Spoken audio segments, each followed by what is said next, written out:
हमें महल का सीन दिखा रहता है और तब एम्पर कहता है आखिर क्यों तुम क्यों चाहते हो कि रेमंड स्पेंसर प्रिंसेस का नाइट बन जाए और वो उसका गार्ड बनकर उसके साथ रहे। तो उसके सामने डेमियन खड़ा था क्राउन प्रिंस। वो कहता है क्या आपको याद नहीं है कि अभी तक एग्नेस के स्कॉट नाइट की पोजीशन अभी तक खाली क्यों थी। तो वो कहता है ऑफ कोर्स एग्नेस हमेशा से ये कहती थी कि उसे कोई भी नाइट नहीं चाहिए और उसने हर नाइट को वहां से भेज दिया और वो सिर्फ इसलिए चाहती थी ताकि वो रेमंड के करीब रह सके और इसकी सिर्फ एक ही वजह थी कि वो रेमंड के साथ रहना चाहती है।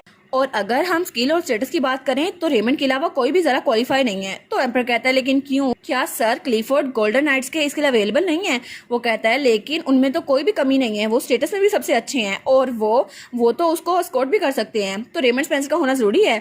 तो डेमन कहता है आपको नहीं लगता कि सर क्लिफोर्ड की वो बेइज्जती कर देगी कि वो एक बुढ़े आदमी के साथ नहीं रह सकती। तो वो कहता है इंडीड ये तो केस हो सकता है। तो वो कहता है लेकिन फिर भी आखिर रेमंड स्पेंसर का उसके साथ होना क्यों जरूरी है। तो डेमन कहता है इससे फर्क नहीं पड़ता, वैसे भी मैंने रेमंड से खुद पूछा था और वो इस बात के लिए मान गया क्योंकि वो भी हमारी एग्नेस के लिए बहुत ज्यादा फिक्रमंद है और अब वो एग्नेस को अच्छे से ट्रीट करेगा, उसके लिए कुछ भी करेगा। तो एम्पर सोचता है अब ये बड़ा मसला नहीं हो जाएगा।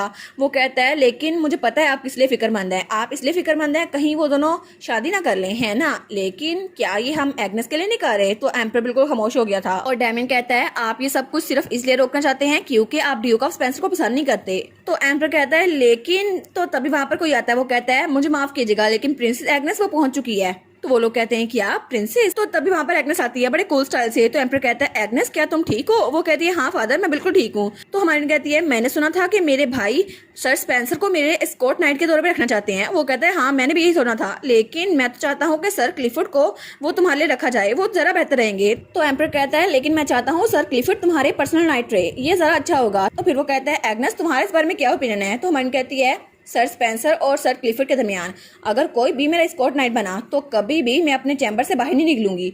तो वो दोनों कहते हैं क्या सच में, लेकिन क्यों।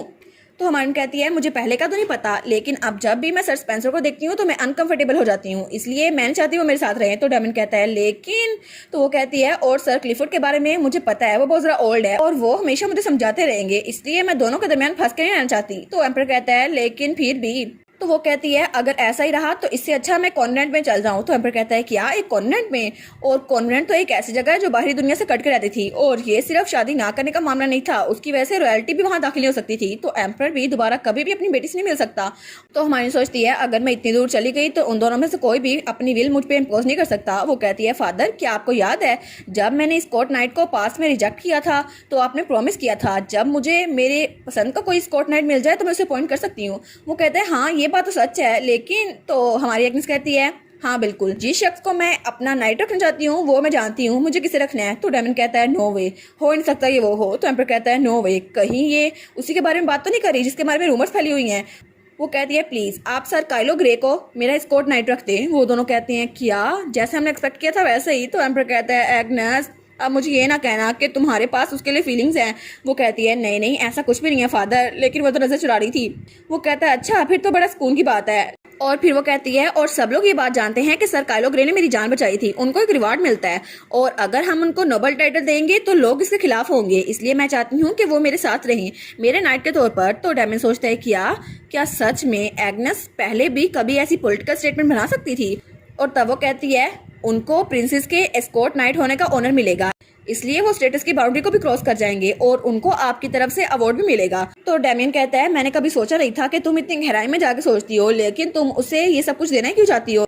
तो हमारी सोचती है मेरे साथ क्या मसला है, मैं वही सोच रही हूँ जो सही डिसीजन है, आखिर तुम इस बार क्या प्लान कर रहे हो डेमियन। तो वो कहता है लेकिन लॉजिक के हिसाब से तो रेमंड स्पेंसर को तुम्हारा स्कॉट होना चाहिए ना, आफ्टर ऑल उस इंसिडेंट के बाद जब तुम्हारा एक्सीडेंट हुआ था तो सबके सामने उन्होंने तुम्हारी जान बचाई थी। तो हमारी सोचती है हाँ ये सच तो है लेकिन अब ये तो नहीं कह सकती ना ये डिवाइन की मिस्टेक थी और मैं वापस आ गई। तो डेमियन कहता है ठीक है तो हम डेज को आपस में बांट लेते हैं, सर ग्रे 3 दिन रहेगा तुम्हारे साथ और सर स्पेंसर 4 दिन। वो कहती है कि यार लेकिन भाई सर स्पेंसर को ज्यादा डे क्यों मिल रहे हैं। तो वो कहता है ऑफ कोर्स उन्होंने तुम्हारी जान बचाई थी और वैसे भी ये सर ग्रे की मिस्टेक थी ना कि पहली बार वो इंसिडेंट हुआ था तो तुम्हारी जान बचा के उसने कोई मार्का नहीं मारा था। वो कहती है कितना अनोइंग है ना ये, आखिर इसको पता ही किया। तो हमारी कहती है लेकिन ब्रदर आप सही कह रहे हैं, फिर भी सर ग्रे की तरफ मेरा एक डेप्थ एट, वो कहता है कि यार डेप्थ, वो कहती है आपको पता है ना कि मैं पास्ट में उनकी कितना इंसल्ट किया करती थी उनके ओरिजिन की वजह से, और मेरा यही मौका है कि मैं उनसे माफी मांगूं और उनको बताऊं कि मैं बदल चुकी हूं, इसलिए प्लीज आप मेरी रेपुटेशन को कंसीडर करें और मेरी विश को पूरा करें। तो डेमन सोचता है कि यार एग्नेस इतनी जल्दी बड़ी हो गई और इतने लॉजिकल आर्गुमेंट्स कर रही है, सच में अगर ये पुरानी वाली एग्नेस होती तो अभी यहाँ पे रो के टेंट्रम कर रही होती। वो कहता है फाइन, मैं इस बार कॉम्प्रोमाइज करूंगा, सर स्पेंसर 2 दिन तुम्हारे साथ रहेंगे और सर ग्रे 5 दिन। और फिर वो कहता है तुम्हें क्या लगता है इस बारे में, वो कहती है ठीक है ब्रदर। और वो सोचती है कितनी शर्म की बात है ना कि पूरा हफ्ता वो मेरे साथ नहीं रहेगा, लेकिन फिर भी चलो कायलो के लिए कुछ भी। और तब वो दोनों हाथ मिला लेते हैं और इसके साथ ही उनका कॉम्प्रोमाइज पूरा हो गया था और उनका फैसला पूरा हो चुका था। तो तभी एम्पर सोचता है आखिर क्यों, जैसा मैं चाहता था वैसा हुआ नहीं। और वो तो बड़ा ज्यादा शौक था कि मेरे बच्चे खुद ही फैसला किए जा रहे हैं, मुझसे पूछा भी नहीं। और तब हमें अगले दिन का सीन दिखा रहता है जब रेमंड स्पेंसर और काइलो ग्रे को प्रिंसेस के एस्कॉर्ट नाइट के तौर पर अपॉइंट कर दिया गया था और ये खबर पूरे महल में पहुंच चुकी थी और सब लोग उनके बारे में बातें किए जा रहे थे और एक ही दिन में ये खबर हर कहीं पहुंच गई थी। और सर काइलो ग्रे उनको रिकॉग्नाइजेशन मिल गई थी अपने स्टेटस की बिना पर और इसकी वजह से उनको कंपनसेशन भी मिली थी।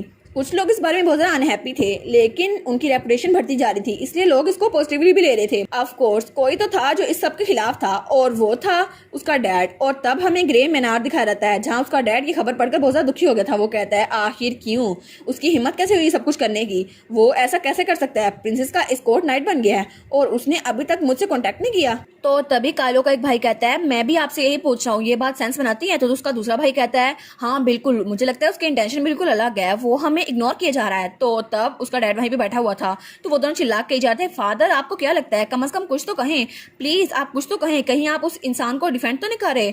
तो उसका डैड बहुत ज्यादा गुस्से में हुआ था, वो कहता है बकवास करना बंद करो, तुम लोग कुछ कर नहीं सकते तो बकवास भी बंद करो। तो वो लोग कहते हैं कि यार, और बिल्कुल खामोश हो गए थे। तो वो अपना सर पकड़ लेता है, वो सोचता है ओ माय गॉड ये सब कुछ मुझे क्यों फेस करना पड़ रहा है। और उसकी वाइफ भी वहीं बैठी रो रही थी, वो सोचता है सब लोग मुझ पे ब्लेम कर रहे हैं, लेकिन काइलो उसकी रेपुटेशन तो बढ़ती जा रही है, अब ये मेरी गलती तो नहीं है, लेकिन आखिर क्यों मुझे इतनी बेइज्जती क्यों फील हो रही है कि वैसे जिन नोबल से मैं मिलता हूँ वो उसके साथ है, लेकिन जिन लोगों से मैं मिलना चाहता हूँ वो भी मुझसे डिस्टेंस बढ़ा रहे हैं, शायद इसका यही पॉइंट है। और इस सिचुएशन में काइलो वो तो मुझसे मिल ही नहीं रहा। और तब हमें कुछ दिनों पहले का सीन दिखा रहता है जब उसके पास उसका साथी आया था, वो कहता है मैं हेडक्वार्टर गया था लेकिन अभी भी उन्होंने आपसे मिलने से मना कर दिया।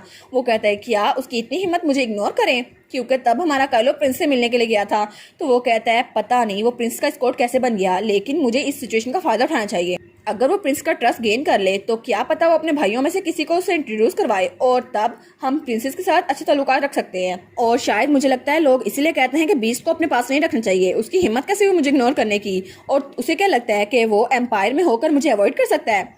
और तब हमें ब्लैक नाइट का मेंशन दिखा रहता है जब हमारे काइलो के पास वही डॉक्यूमेंट आया था। वो सोचता है क्या सच में प्रिंस का एस्कॉर्ट नाइट, क्या सच में मैं वो बन सकता हूँ।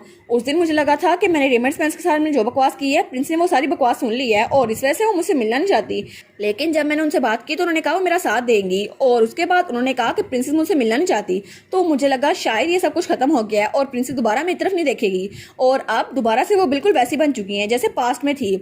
लेकिन जब उन्होंने मुझसे पूछा कि मेरा मर्सनरी वर्क कब शुरू हुआ और मैंने उनकी टोन और एक्सप्रेशन को देखा था, ऐसा लगता था वो बिल्कुल अलग इंसान बन गई है और वो तो मुझे एक ऑर्डिनरी इंसान लग रही थी। लेकिन अब ये सब कुछ कैसे हो गया, ये सब कुछ प्रिंसेस फिर से मुझे भूल तो नहीं गई, लेकिन वो बहुत ज़्यादा उदास बैठा हुआ था और वो सोचता है मैंने डिसाइड किया था मैं दोबारा से किसी मिशन पे चल जाऊंगा, लेकिन आज फिर मेरे पास 2 लोग आए और उन्होंने मुझे डॉक्यूमेंट पकड़ाया जिसमें लिखा हुआ था कि मैं प्रिंस का एस्कॉर्ट बन गया हूँ और वो अपॉइंटमेंट का लेटर था। लेकिन ऐसा कैसे हो गया, प्रिंसेस सच में चाहती हूँ मैं उनको एस्कॉर्ट बन जाऊँ, क्या सच में मैं दोबारा से उनको ऐसे देख सकता हूँ स्माइल करता।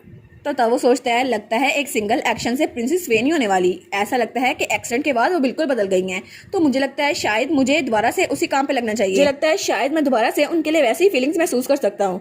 और उसी वक्त हमें व्हाइट नाइट का मेंशन भी दिखा रहता है जहाँ रेमंड स्पेंसर को भी वही अपॉइंटमेंट लेटर मिला था और वो बड़े गुस्से में आ गया था। वो कहता है क्यों, आखिर क्यों ये काइलो ग्रे को मैंने कभी भी अटेंशन नहीं दी, वो तो बिल्कुल एक बेकार इंसान था, एक बग की तरह, लेकिन रिसेंटली प्रिंसेस के फेवर की वजह से वो बिल्कुल उसके साथ रहता है और मुझे पता भी नहीं चला कि उसके दिमाग में क्या ख्याल आता है। और जब मुझे उस पर तरस आया और मैंने उसे वार्निंग देने की कोशिश की तो वो मुझे बातें सुनाने लग गया। उसकी हिम्मत कैसे हुई ये सब कुछ करने की, उसने कहा, क्या तुम्हें लगता है कि प्रिंसेस तुम्हें छोड़कर मेरे साथ जाएंगी? तुम्हें ऐसा सच में लगता है? लेकिन प्रिंस ने उसकी बातें भी सुन ली थी, और वो एक इलिजिबल चाइल्ड को ऐसे कैसे ट्रीट कर सकती है? एग्नेस ऐसी तो नहीं थी, और मुझे लगता है मुझे अभी भी थोड़ा संभल के रहना पड़ेगा। ऐसा हो ही नहीं सकता कि एग्नेस वो उसे पसंद करे। एग्नेस तो मुझे पसंद करती है ना, चाहे मैं उसे जितना मर्जी धुतकारूं वो मेरे पास ही आएगी। ऑफ कोर्स वो मेरे पास आएगी, चाहे उसकी मेमोरीज खत्म हो चुकी हैं, लेकिन वो बदली नहीं है, क्योंकि एग्नेस का दिल वो तो सिर्फ मुझसे बिलोंग करता है ना। और चीज़ों को खराब बनाने के लिए काइलो ग्रे वो 5 दिनों के लिए उसका स्कॉट रहेगा, जबकि मुझे सिर्फ 2 दिन मिले हैं। कितना रिडिकुलस है ना। लेकिन चाहे जो भी हो जाए, 2 दिन भी काफ़ी हैं। एग्नेस के दिल को जीतने के लिए मेरे पास 2 दिन हैं, तो मैं उन 2 दिनों में एग्नेस को जीत के रहूंगा, चाहे जो कुछ मर्जी हो जाए। और मुझे ये सब कुछ करना पड़ेगा ताकि एग्नेस अब मुझसे ज़्यादा दूर ना हो जाए। और रेमंड स्पेंसर की इसी डिल्यूजन के साथ ये वाला सीजन यहीं पर खत्म। तो नेक्स्ट सीजन में हमें देखना होगा कि काइलो और रेमंड स्पेंसर में से कौन जीतता है। ऑफ कोर्स काइलो जीतेगा, क्योंकि हमारी हीरोइन उसको पसंद करती है ना। लेकिन मुझे रेमंड स्पेंसर का उतरा हुआ चेहरा देखना है जब उसे रियलिटी हिट करेगी, और डैमियन जब उसे पता चलेगा कि उसकी बहन काइलो को सच में पसंद करती है, फिर तो बड़ा मजा आएगा। तो नेक्स्ट सीजन के लिए मेरे साथ बने रहिए और चैनल को सब्सक्राइब लाजमी कीजिएगा और वीडियो को लाइक। तो thank you so much for watching my videos and bye bye.